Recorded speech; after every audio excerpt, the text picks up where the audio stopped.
Good morning students, कैसे हैं आप सब।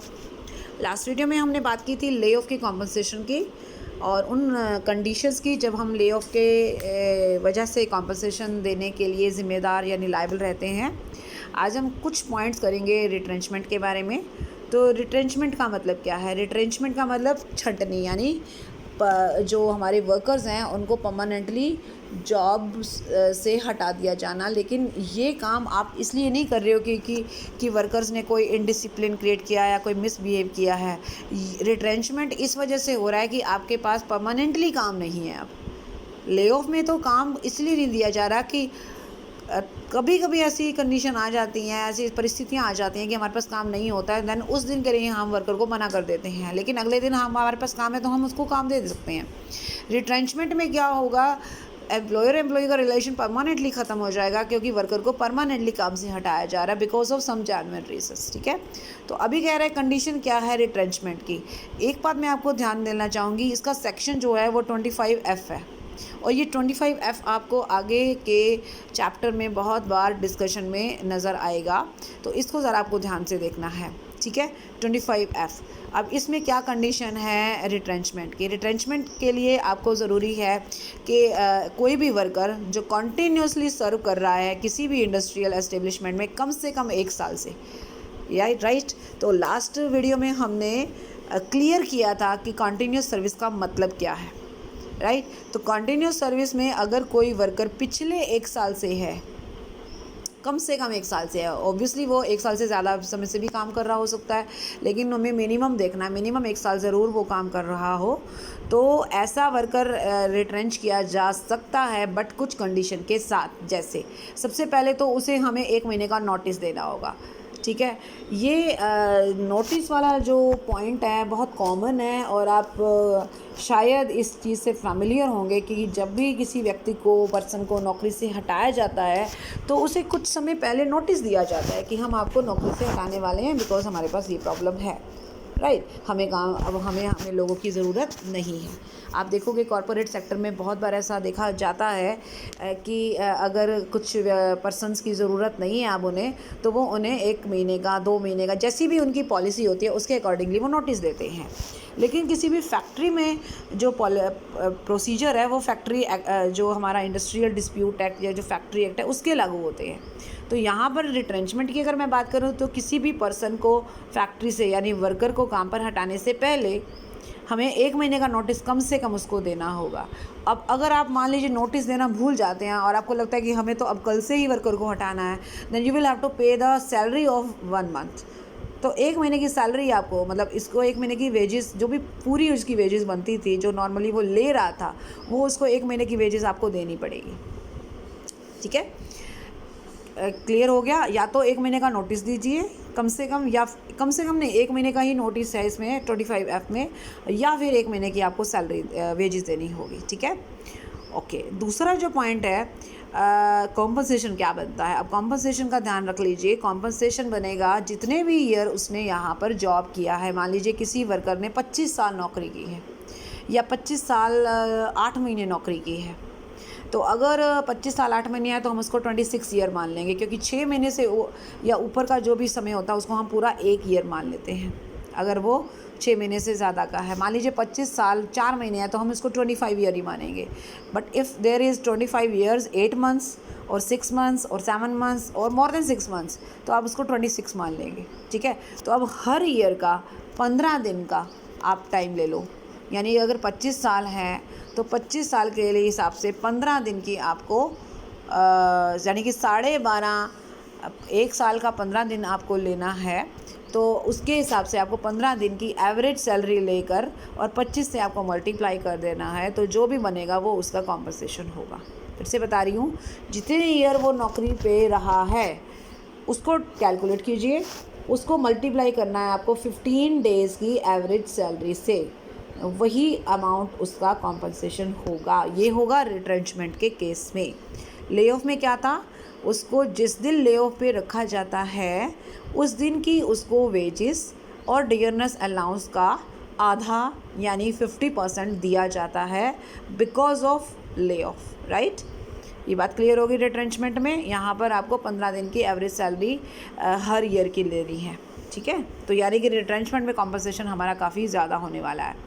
और एम्प्लॉयर को इन्फॉर्म करना होगा अप्रोप्रिएट गवर्नमेंट को कि वो कितने लोगों को रिट्रेंच करने जा रहे हैं, ठीक है। क्लियर हो गया ये कंडीशंस 25F की। अब चलते हैं नेक्स्ट पे, प्रोसीजर फॉर रिट्रेंचमेंट। अभी प्रोसीजर क्या है, यानी कि किस वर्कर को आप काम पर से हटाएंगे। मान लीजिए आपके पास 50 वर्कर काम कर रहे हैं, ठीक है, और आपको अब 5 वर्कर्स की ज़रूरत नहीं है, तो कौन से 5 को आप हटाने वाले हैं, यहाँ पर ये क्वेश्चन है। देखिए रूल ये कहता है कि जो सबसे लास्ट में आया है उसको सबसे पहले हटाया जाएगा।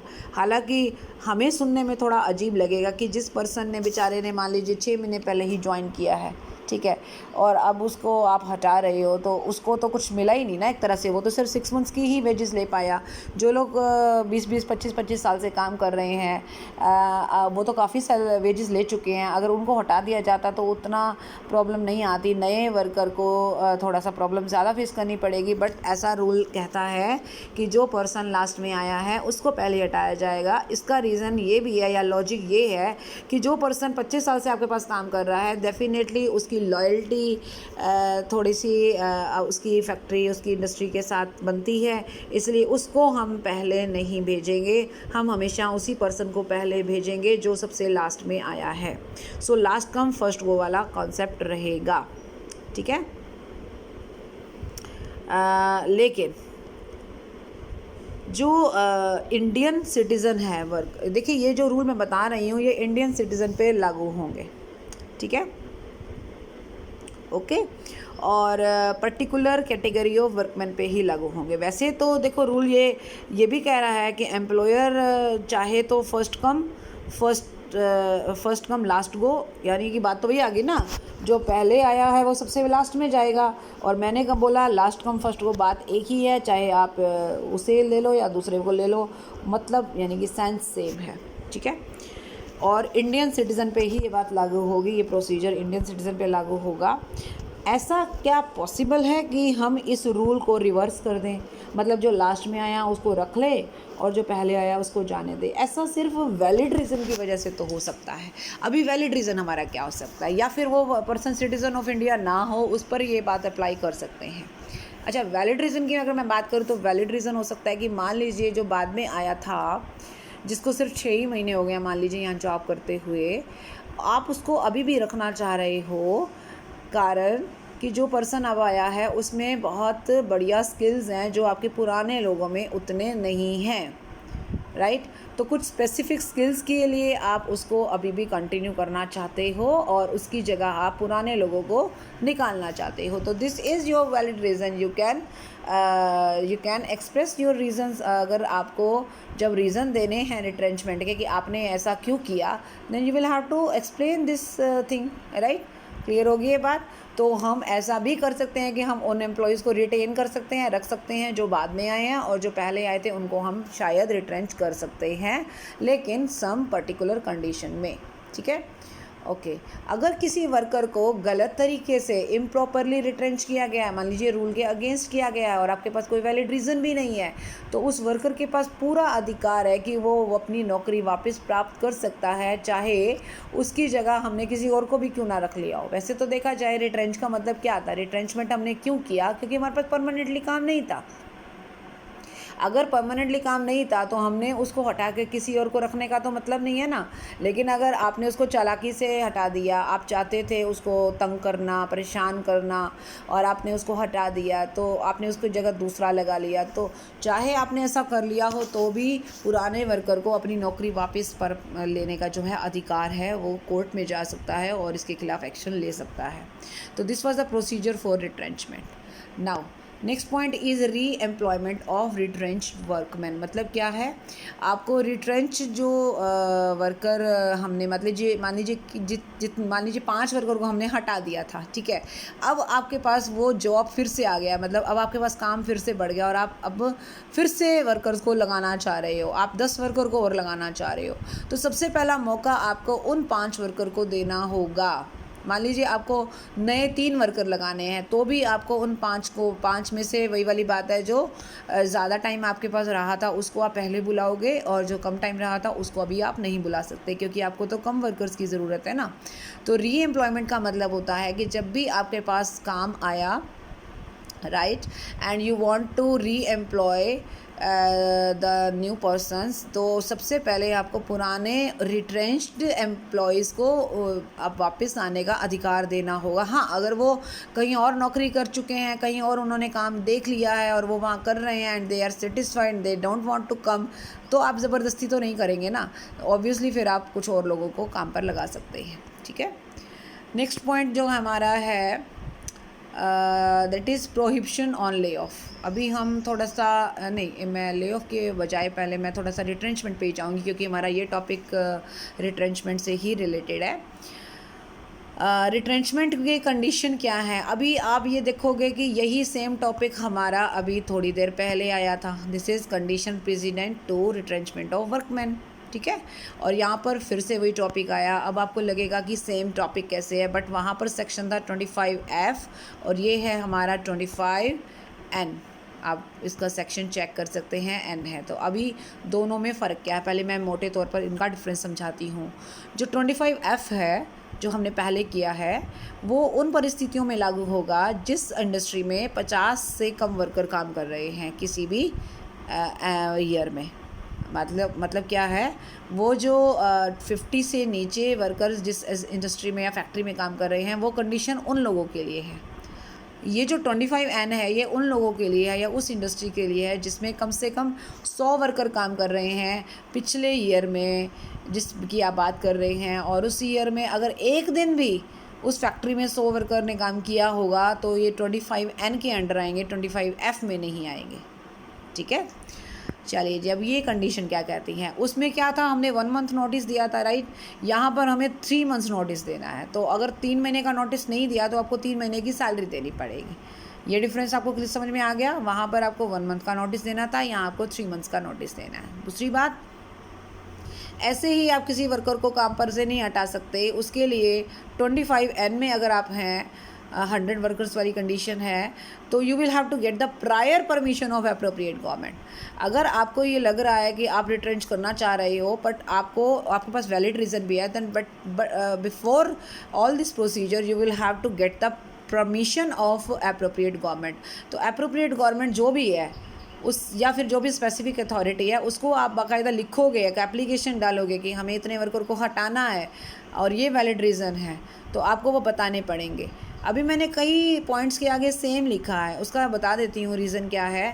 अभी जब हमने ये वाला टॉपिक अभी छोड़ा है प्रोहिबिशन ऑन ले ऑफ, तो ले ऑफ के ऊपर भी कुछ कंडीशन लागू होती हैं, और जहाँ पे टिक मार्क है ये इसके जो टिक मार्क वाले पॉइंट्स हैं और इसके जो रिट्रेंचमेंट में जो मैंने सेम वर्ड लिखा है उसके पॉइंट्स बिल्कुल सेम है। इसीलिए मैंने थोड़ा सा ये इसलिए लिखना चाहा ताकि आपको लर्न करने में ज़्यादा परेशानी ना हो और आपको ये समझ में आ जाए कि दोनों में कुछ कॉमन पॉइंट्स हैं जिसको आप एक ही तरीके से लर्न कर सकते हो। ठीक है, तो पहला क्या हो गया कि आपको 3 महीने का नोटिस देना है, लेकिन किसी वर्कर 1 साल से कंटिन्यूस सर्विस में हो, मास्टर रोल पे उसका नाम हो, 3 महीने का नोटिस देना है, नहीं तो 3 महीने की सैलरी देनी है, प्रायर परमिशन लेनी है अप्रोप्रिएट गवर्नमेंट से, आपको एप्लीकेशन देनी है, उसमें वैलिड रीज़न देने हैं। रीज़न देने के बाद आपका जो अप्रोप्रिएट गवर्नमेंट, पॉइंट नंबर 3 पे हूँ, अप्रोप्रिएट गवर्नमेंट आपके रीज़न्स को चेक करेगा, वेरीफाई करेगा, और उसके पास पूरी अथॉरिटी है कि वो आपकी एप्लीकेशन को रिजेक्ट भी कर सकता है और एक्सेप्ट भी कर सकता है। ठीक है, अगर वो 2 महीने तक कुछ भी नहीं, मतलब आपको ना तो रिफ्यूज़ करती है गवर्नमेंट, ना येस करती है, तो 2 महीने आपके बीत चुके हैं एप्लीकेशन डाले हुए, तो ऑटोमेटिकली ये इसको ग्रांटेड मान लेंगे, यानी हमें मान लेंगे कि एप्रोप्रिएट गवर्नमेंट ने हमारी एप्लीकेशन मंजूर कर ली है। तो इस परमिशन को फाइनल समझा जाएगा, और ये जो उनका ऑर्डर है, जो ऑर्डर देंगे ना कि आप हाँ रिट्रेंच कर सकते हो, तो ये जो ऑर्डर है वो एम्प्लॉयर एम्प्लॉई दोनों के लिए ऑब्वियसली उनके ऊपर लागू होगा, और कम से कम 1 साल तक ये एनफोर्सेबल होगा, यानी 1 साल तक ये ऑर्डर उनका लागू रहेगा। ठीक हो गया। अब मैं 4th पॉइंट पे आ जाती हूँ।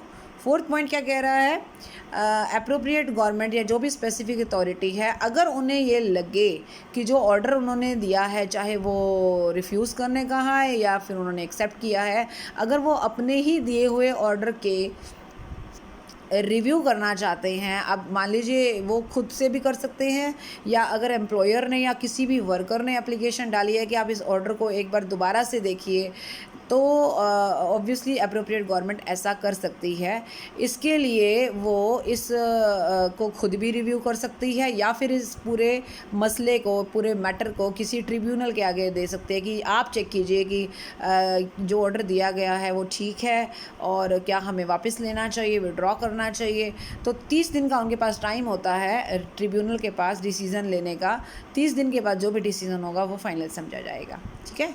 Now I am at point number 5, that is अगर मान लीजिए एम्प्लॉयर ने कोई भी परमिशन नहीं लिया है और अपनी मर्ज़ी से वो रिट्रेंच कर रहे हैं, ठीक है, तो या फिर उन्होंने एप्लीकेशन डाली थी और हमने रिफ्यूज़ कर दिया, हमने मतलब एप्रोप्रिएट गवर्नमेंट ने रिफ्यूज़ कर दिया, लेकिन उन्होंने इस बात को अनदेखा करके, अवॉइड करके फिर भी वर्कर्स को रिट्रेंच कर दिया है। इसका मतलब तो उन्होंने हमारे रूल्स को, हमारी बात को रिस्पेक्ट नहीं की ना, तो ऑब्वियसली उनके खिलाफ एक्शन होना चाहिए।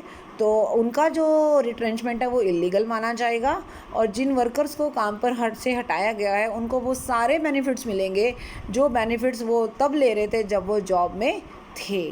ठीक है, यानी कि ये नहीं है कि उनको हम कॉम्पनसेशन देंगे, कॉम्पनसेशन तो उसको दिया जाता है ना जिसको रिट्रेंच किया गया हो लीगली। अब आप तो रिट्रेंच इलीगली कर रहे हो, तो अब आप सिर्फ उनको उस कॉम्पनसेशन देकर काम नहीं चला सकते, आपको वो सारे बेनिफिट्स देने होंगे। जैसे वो सारा वेजेस पूरी ले रहे थे, बिल्कुल वैसे ही आपको उनको देनी होगी। ठीक है, ओके। तब तक जब तक कि मतलब सरकार चाहेगी या अप्रोप्रिएट गवर्नमेंट चाहती है, तो ऑब्वियसली हम ऐसा काम करेंगे क्यों, अगर हम उन्हें वापस वही वेजेस देनी ही पड़ेगी तो इससे अच्छा तो हम यही है कि ना हम प्रॉपर एप्लीकेशन पे अप्रोप्रिएट गवर्नमेंट से परमिशन ले लें और उसके बाद ही हम उनको रिट्रेंच करें। नेक्स्ट पॉइंट इज़, अगर रिट्रेंचमेंट जो है इसलिए किया गया है कि कुछ एक्सीडेंट हो गया है, जो भी हमारी फैक्ट्री है या फिर एम्प्लॉयर का कोई एक्सीडेंट हो गया, डेथ हो गई है, या कोई ऐसे कारण हैं जो एक्सेप्शनल केसेस हैं जो हमारे कंट्रोल के बाहर हैं, तो हम ये देखेंगे कि ऊपर के कुछ प्रोविज़न्स हैं जो हमें फॉलो नहीं करने पड़ेंगे, मतलब सरकार हमें इसमें छूट दे सकती है।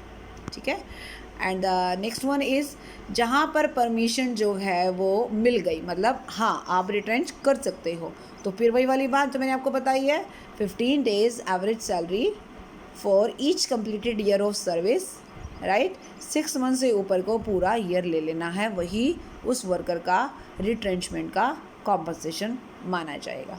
ठीक है, तो समझ में आ गया कि क्या प्रोसीजर है किसका, रिट्रेंचमेंट का। Now next point is penalty for retrenchment without previous permission.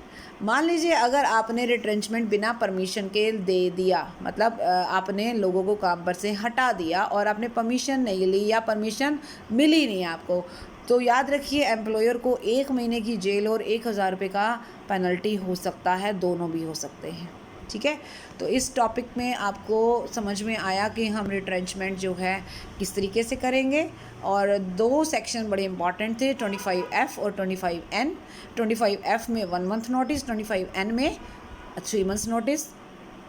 Difference दोनों में मेन यही है कि 25F वहाँ लागू होता है जहाँ 50 से कम वर्कर काम कर रहे हैं, और 25N वहाँ लागू होता है जहाँ पर किसी भी वर्किंग डे पर जो भी प्रीवियस ईयर था हमारा, उसमें 100 से ज़्यादा वर्कर या 100 वर्कर काम कर रहे थे। तो इस वीडियो में इतना ही, नेक्स्ट वीडियो में हम कुछ और टॉपिक्स डिस्कस करेंगे। Thank you so much, bye bye, take care.